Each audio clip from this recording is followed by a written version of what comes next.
Welcome back to the program, my friends. I'm glad you're with us this morning.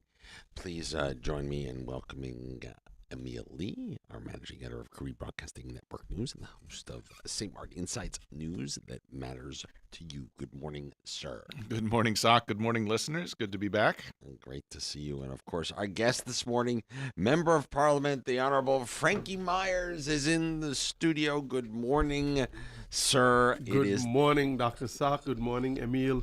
Good morning, St. Martin. It's a pleasure to be here as usual. We're glad you're here, and it's funny. I had messaged you on a completely different topic. I needed your business expertise on Yes. something, and then as I was texting that message to you, I'm like, it's been a while. We should invite Frankie into the studio. Yeah. It's been far too long. Yeah. Anytime I'm available to come in and chat. Well, listen, and if there's anything that ever comes across your desk that you think that we need to get the message out, Okay. you call me anytime. Okay. Thank you. And So real quick before we get into our conversation with Frankie, because we had a couple questions into the show about the wrecked sailboat on the beach in Simpson Bay, and so Yeah. yesterday we had Council of Ministers press briefing.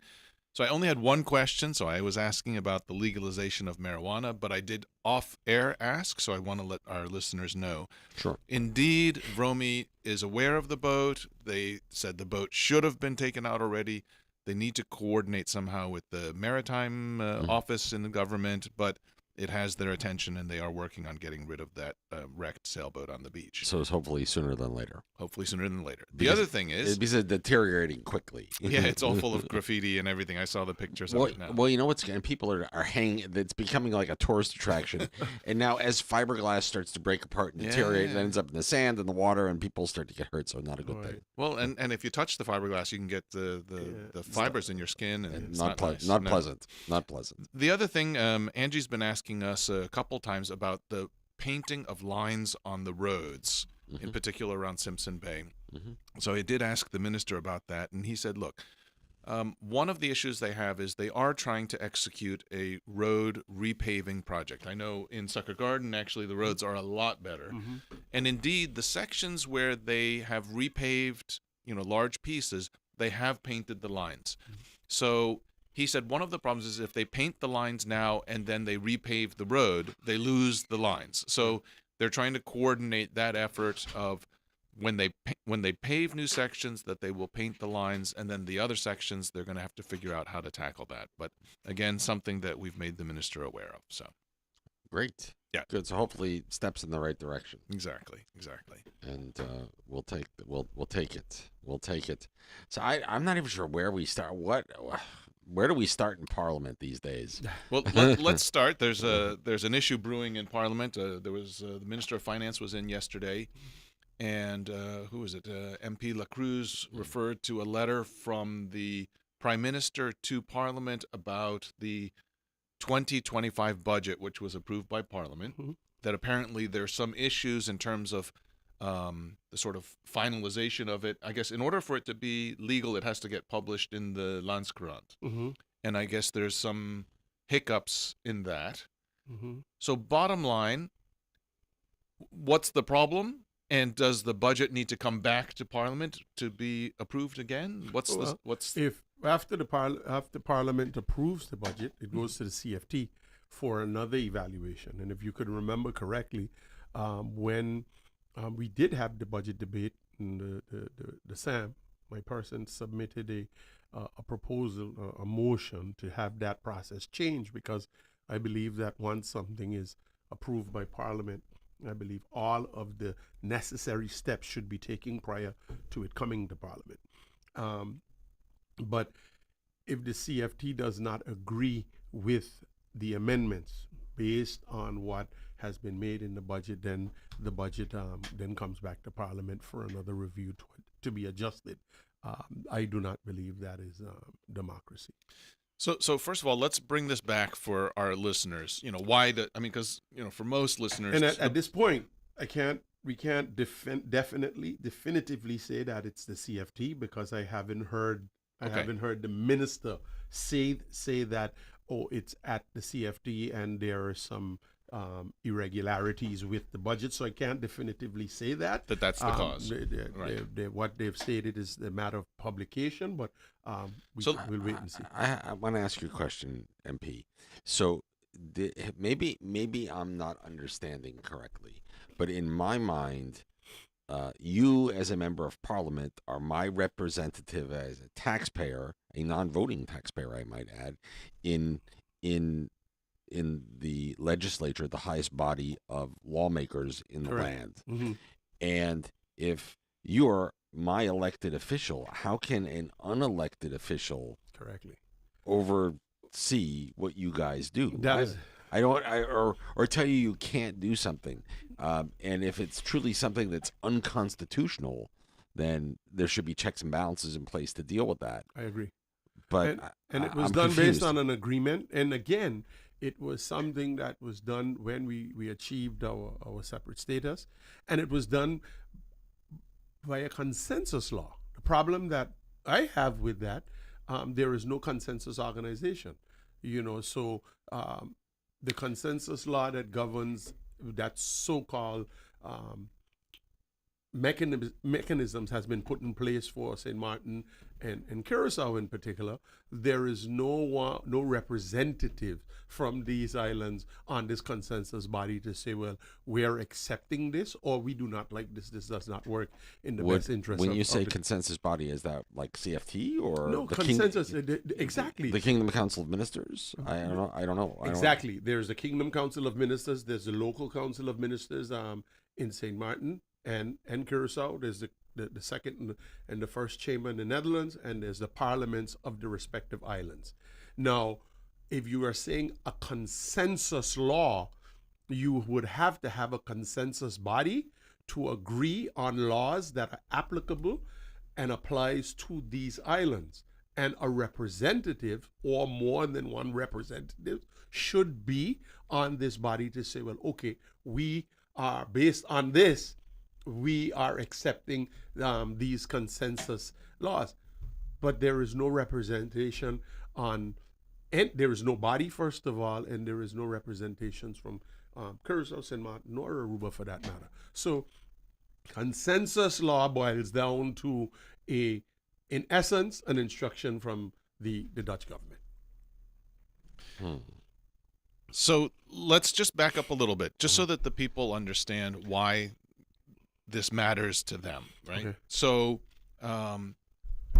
we're in 2025 already, and we're actually talking about the approval of the 2025 budget. Correct. Without a formal approval of the 2025 budget, government actually has to work on, I guess, off the last 2024 budget. Approved budget, mm-hmm. which means that some of the things that government wants to do are reflected in the new budget, not the old budget. So it hampers government's ability to execute new things, right? So just so that people understand why this matters to your daily life. Let's back up a little bit because there's a pretty fundamental discussion here about how decisions are made.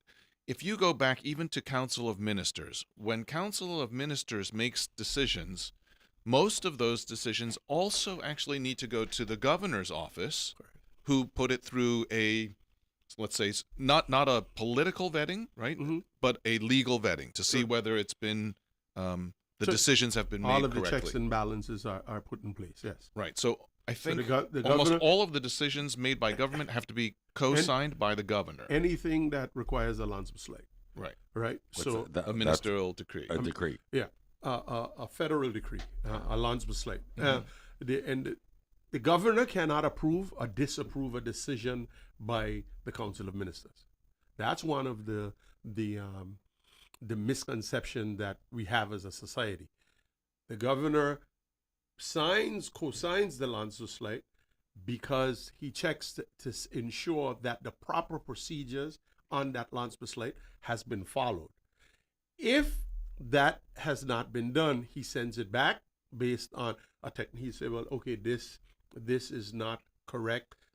You should, for example, if you're giving out land, you should get an advice from the cadastre and the VROMI on this particular matter. Once you got your so based on that, he either cosigns or he doesn't sign. But So he the- cannot so- he so the cannot go- he cannot refuse or approve Only on of- a technical basis. on a Got it. technicality. Mhm. If the proper so it's a checks and balance, which Right. is in, Which which is- is in, which which is is fine. normal, which I- is normal. You want That's that. You want the proper checks and Okay. balance. So that's how that's how the checks and balances works with Correct. the executive branch. Correct.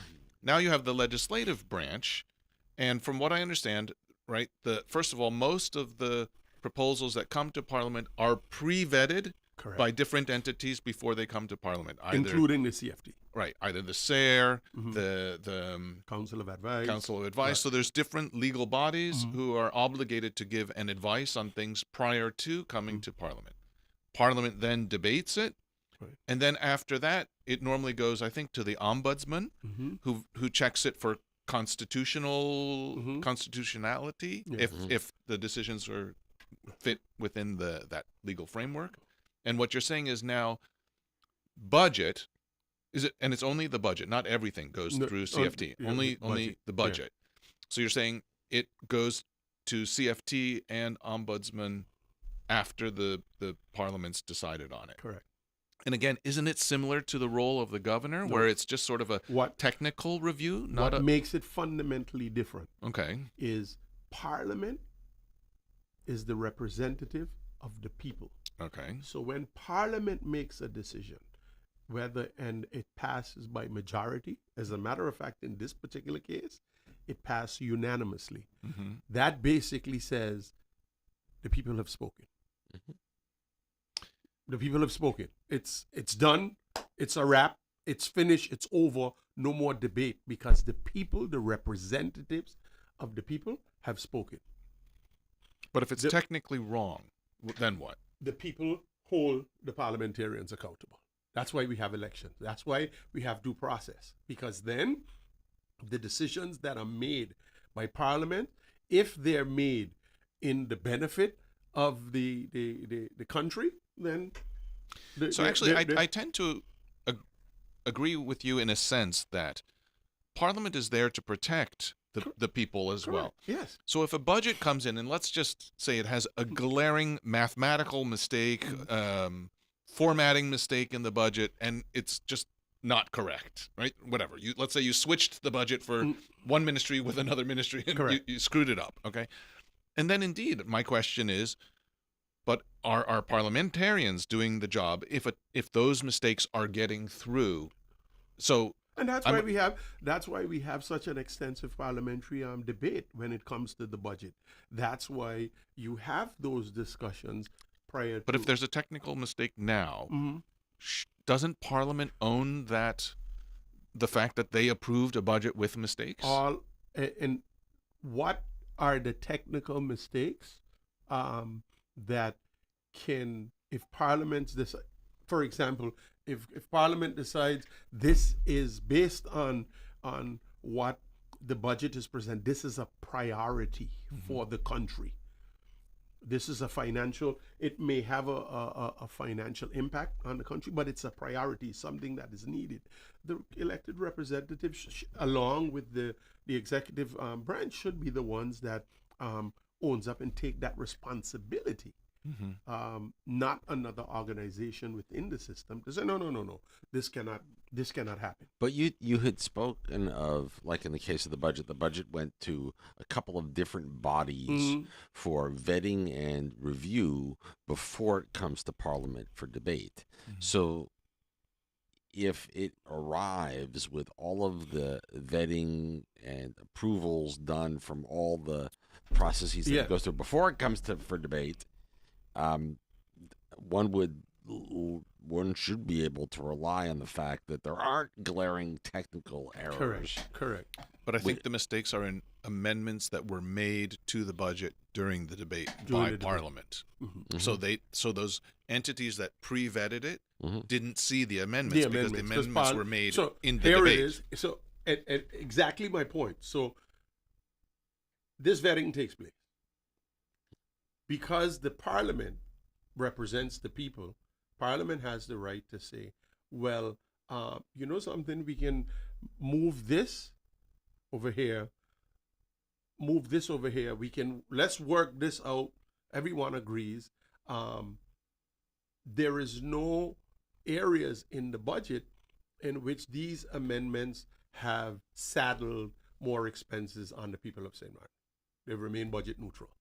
Mm-hmm. And now an organization could say the CFT can, and again, I'm not saying that it's the CFT because I've not been privy to that information, whether or not it's the CFT that is causing the delay, but can say, no, this has to go back to Parliament because we do not agree with the amendments that were made. Parliament, but not from a political perspective, from a accuracy perspective. If it's technically wrong, then you can't approve it. Well, that debate took place on the floor of Parliament already. And if Parliament is the highest body that in the land, that debate has already taken place, and that's why I'm with you. But if the budget says I'm going to move 500,000 from post A to B, but on paper you put 5 million, right? That's a mistake that you can't just sign it and say, okay. No, that's errors and omissions, right? That's what I think that's what's happened now. But those kinds of mistakes. But once again, you don't need to, if somebody has made in my mind, right? I'm all for checks and balances. But Frankie, if the debate on Parliament shows that we're moving X to Y, and when you look at the paper after the fact, we moved X to Z. Correct. Well, that's a technical error. The support and that could come back to Parliament. That's easily. It shouldn't even have to come back. But that's easy. It'll have to because it's a law. But that's something that can come back to Parliament and say, well, hey, based on and here these are the budget posts. For example, that we made an error that it was it was supposed to be 500,000, an extra zero was added. For example, Parliament could say, okay, understood, and you change it. That's a easy fix. My problem is there can't nowhere in this. But in that case, it has to come back to Parliament, right? Of course. And but then that looks embarrassing for government. Fine. But then that falls on the responsibility, again, the accountability of Parliament and the government. Mm-hmm. But there is nowhere in this world, I dare to say, that there is such a system that after the people have spoken, now, for example, we have a constitutional court. Mm-hmm. Our constitutional court is established same way. Parliament approves something, a law. It goes to the constitutional court. But that's a mechanism to protect our Constitution. Well, we have the constitutional court to uphold the very Constitution that on the other end, we are saying it doesn't count when it comes to the CFT. Because, for example, if Parliament unanimously tomorrow says we're going to pass a death penalty law, and it passes unanimously, it goes to the Constitutional Court. The Constitutional Court has the authority to say, no, that's unconstitutional. Mm-hmm. We had made a proposal. You remember when the integrity chamber was going to be implemented, and they had a debate in Parliament. At that time, I was a member of one of the proposals that we sent in, because they were saying that everyone has a right to plead the fifth, to not incriminate himself. Mm-hmm. And that wasn't included in the proposal. So we sent it forward, along with some other glaring issues. I can't remember all of them now. That one in particular sticks out. And it went to the Constitutional Court.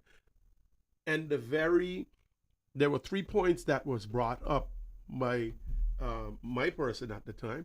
Those were exactly the 3 points that were used by the Constitutional Court to have the whole integrity chamber situation revamped. Okay. Because Emil, Dr. Sapp, Franklin Meyers, we all have a right to say, I am not incriminating myself. Right. I plead the fifth. That's an international right to say, and that's it. You know, if you are put in a position, that's why you have due process in the courts. Let me do this, gentlemen. It is 8:34 right here in the Northeast Caribbean with a quick commercial break and more St. Martin Insights news that matters to you with Emil Lee, our special guest this morning, Member of Parliament, the Honorable Frankie Meyers. More on the way. Stay with us.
Oh, welcome back to the program 845 right here in the Northeast Caribbean.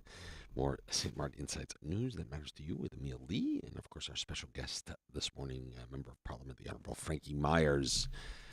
Let's change gears. Where are we going to go? Okay, so to wrap up the thing with the budget, we'll wait and see if it has to come back to Parliament for discussion. So that'll be interesting to watch. In the Council of Ministers press briefing, I've been pushing for the governing program, right? And the point is, you have a coalition with 4 different political parties. Mm-hmm. Each of those parties has their own views, their own priorities. So the governing program is where the 4 parties come together and sort of negotiate and say, and come to a consensus. That's your consensus body. Yeah. Yes, and come to a consensus You're on right. how You're right. we should I give it govern to you. for the next 4 years. So I think that's really an important document because that's where the compromise is going to be reflected, and that the Prime Minister said would come out 3 months after they took office. Mm-hmm. So that's by the end of the month of February, supposed to have a governing program. Mm-hmm. I assume that includes not just the ministers, but the heads of parties, so yourself.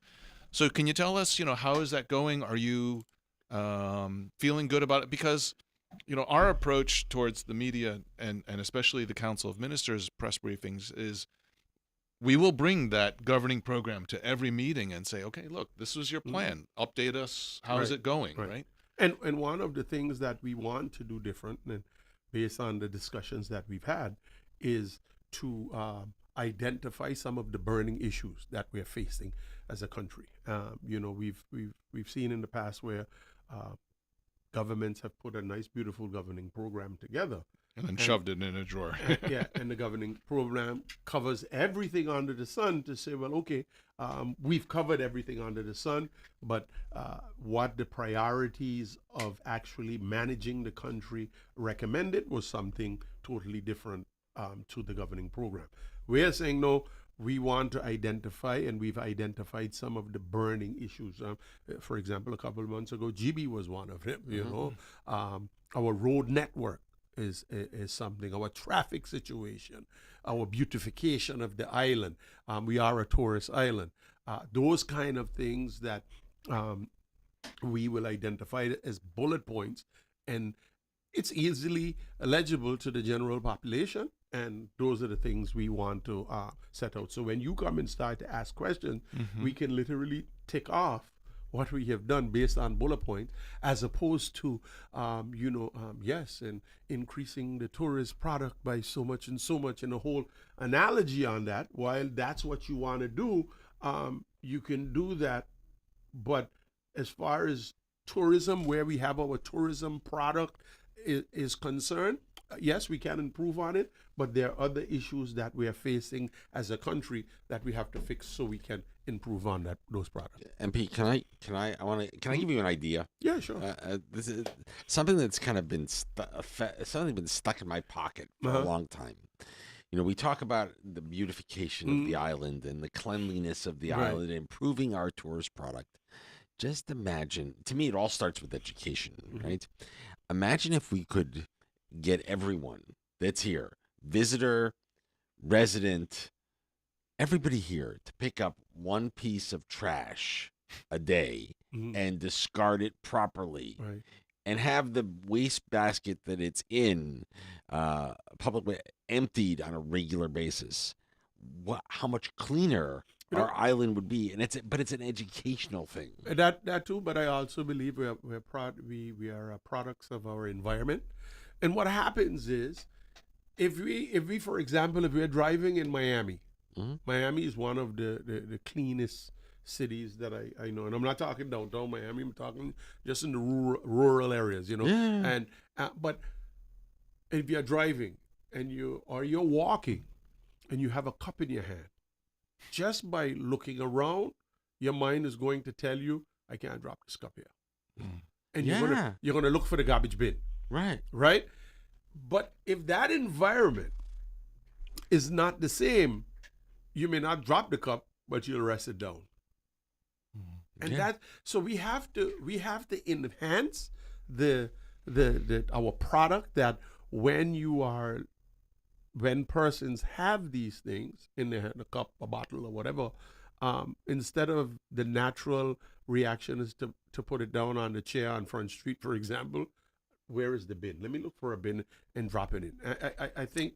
And then what it comes down to is the bin that you see Yes. actually has to not be overflowing. It needs Correct. to have been properly Correct. maintained and Correct. emptied. Yes. Listen, by my home Mhm. over in Simpson Bay Village, I see this all the time. And my gardener comes every Saturday, and the alleyway that leads to the beach, Right. I mean, I have him clean it every week. Right.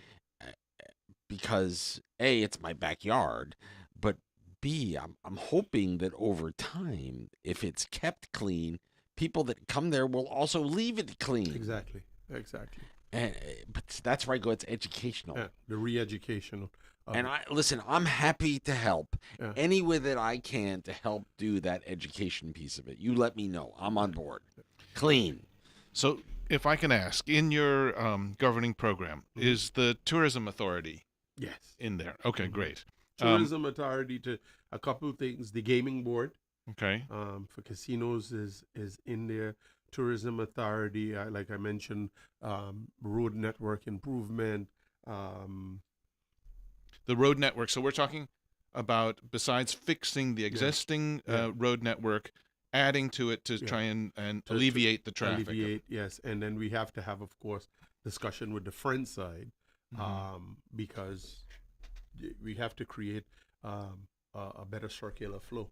Right. Our problem is, that we've created One big circle. one big circle instead of two small circles. So we have an 8 now, Yeah. and we'll try to get as much as possible to turn that into 8 into a 0. But yeah. Exactly. I was looking at, and I had a conversation about the budget for the government. Every ministry complains that their budget's too small, Correct. right? And the budget, I think, is around 580 million guilders or something. And I said, how much do you actually need? Mhm. And they said, probably another 200 million, and the island would be humming, Mhm. right? But yet compliance on the island is roughly between 50 to 60%. So it seems to me like there's no bigger problem than solving compliance, because just taxing other people more isn't fair, and actually only increases the incentivization to not be compliant. And you know what happens is then the tax office comes after the people that are already paying their taxes Right. in the system because we're the easy targets. Correct. Low hanging With fruit. with stuff that is just made up and not So- correct. Every budget, they always talk about, we're going to have more money next year because we're going to improve compliance. But it doesn't really happen, right? So is that something that you can tackle in the governing program, but seriously? Definitely, and the minister alluded to it in the budget meeting, and we have since we were since 10-10-10, it's something even we've discussed in regards to revamping our tax system. Well, and exactly. I think if you change your tax system to, And they've make it- talked about a transaction tax or an import duty, something that makes it harder Correct. to And- bypass, right? Import duty, and that's why I said any tax that we discuss, for example, an import tax, we'll have to discuss with the friend side. I'm pretty Because- sure they're broke too. Yeah, but we'll have to discuss with them, and because you have two ports of entry, those kind of things. So you'll have to discuss it definitely with them, that you're on the same page. Electoral reform, you said, is already in progress. Electoral reform, we are going to present our proposal to Parliament. We meaning The Sam. you, The Sam. because Okay. it's something But that. how about in the governing? Again, Well, that's where the as- governing program No, should reflect the governing program. It will be in the governing program. Okay. There was a committee of Parliament that was established before me being re-elected to Parliament, and it is the Electoral Reform Committee. They are, I would say, 80% of the way through the process. And in my leading up during the campaign, I always said, my preference would be a preference like the friend side, but if the present system can be tweaked to where we can ensure more stability, then I'm all for that. But I also think it's important that we do a presentation of our proposal as the Sewer Legal Action Movement as well. So electoral reform is definitely something that will be in the governing program. How about the marijuana legalization of marijuana? Is that in there? That is something that we're discussing because there are so much things that we have to review when it comes to the legalization of marijuana. So perhaps you can confirm. I don't know if you know, because I asked the Prime Minister yesterday, and he kind of danced around the question. I understood that an RFP was put out. I think this was by the previous government, right. where they were outsourcing the drafting of the legislation for the legalization of marijuana, Right. but that the company that was going to draft the legislation was also going to be the one that was going to commercialize the marijuana industry in St. Martin, meaning growing, distributing, selling. Is that correct? I'm not sure.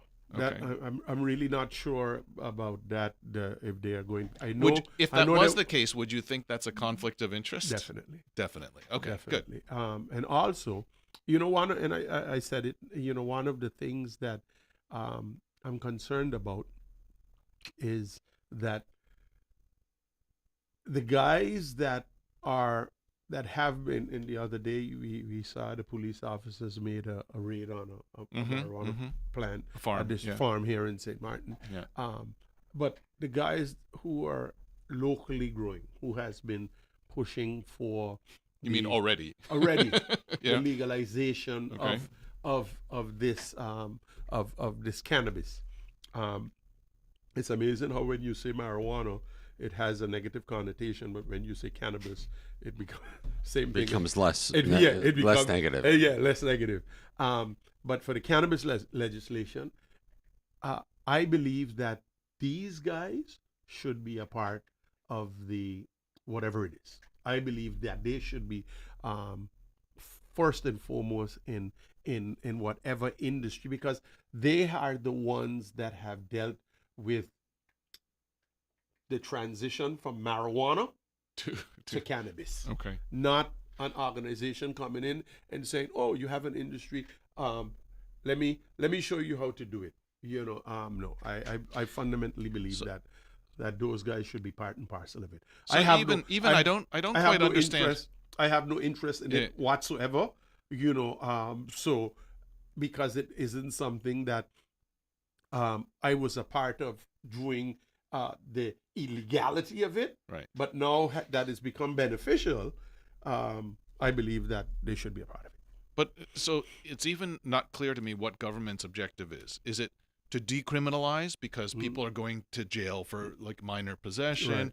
or is it because they want to tax it? I don't even understand what's the And I think that's the strategy. That's the discussion that is happening right now. That's the discussion that's happening. I think, and whether it's going to be for medicinal or recreational. Exactly. All of these things will have to be. So last comment. We're running out of time.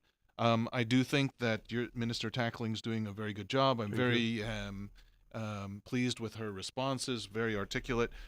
But, the enforcement, you're still seeing these scooters and they're the window tinting. I mean, as long as breaking the law becomes sort of normal, the respect for adhering to the law goes out the window. Correct. Is that, again, something that you guys are going to get serious about? Definitely something that is high on our priority. Is public safety. That too is in the would be in the governing program, because Minister Tackling said something in the budget meeting, and she said it, and I held on a good place to live is a great place to visit. Isn't that the truth? Yeah. Here. I love that. Here. That's you?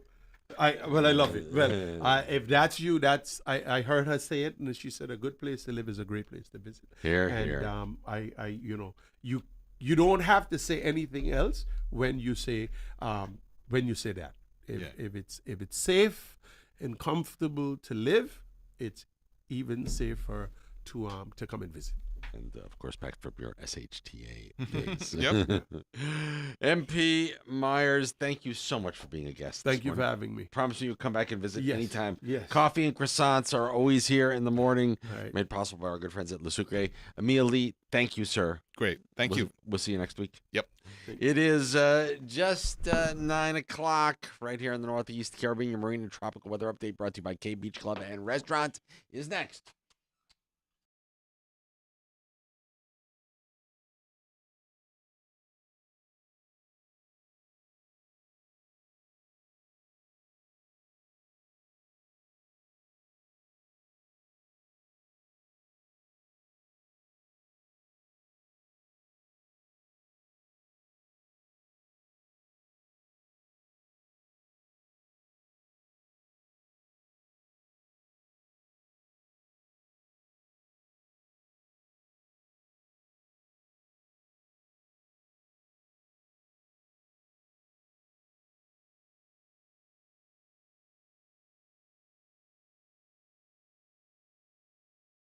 Well, my friends, now time for the marine and tropical weather update. As always, brought to you by our good friends K Beach Club and Restaurant. K like character right there on Simpson Bay Beach. We all know it's my favorite beach on the planet.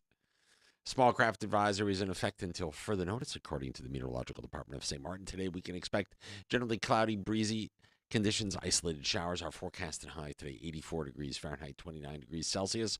Low temperature night, 73 degrees Fahrenheit, 23 degrees Celsius. Sun will set tonight, 6:13 p.m. Rise tomorrow morning, 6:40 a.m. Winds out of the east, northeast to east. Gentle to fresh breezes, 12 to 22. Some higher gusts are possible. Atlantic high pressure will continue to generate brisk winds across the region. A weak low-level trough will account for periods of cloudiness and showers. If you're a flood-prone area, please exercise caution.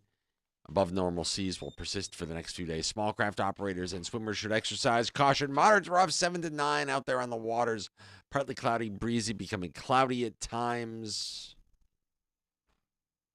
Looking around the region in Phillipsburg, our capital city, 78 degrees Fahrenheit, clouds and sun at the moment. Over in Anguilla in the valley, light rain showers, 78 degrees Fahrenheit. Saba, we love you. Good morning. Or actually, St. Jean over in St. Bart, 78 degrees Fahrenheit, mostly cloudy, windy. Now Saba, yes, we love you too. 77 degrees Fahrenheit, rain and wind being observed at the moment over in Saba. Down the street, the Princess Juliana International Airport, showers in the vicinity, 78 degrees Fahrenheit. Looking out the window here at the Island 92 Z105 Stonehenge Studios, just about 79 degrees Fahrenheit. Our winds just about 9 miles an hour out of the east-northeast.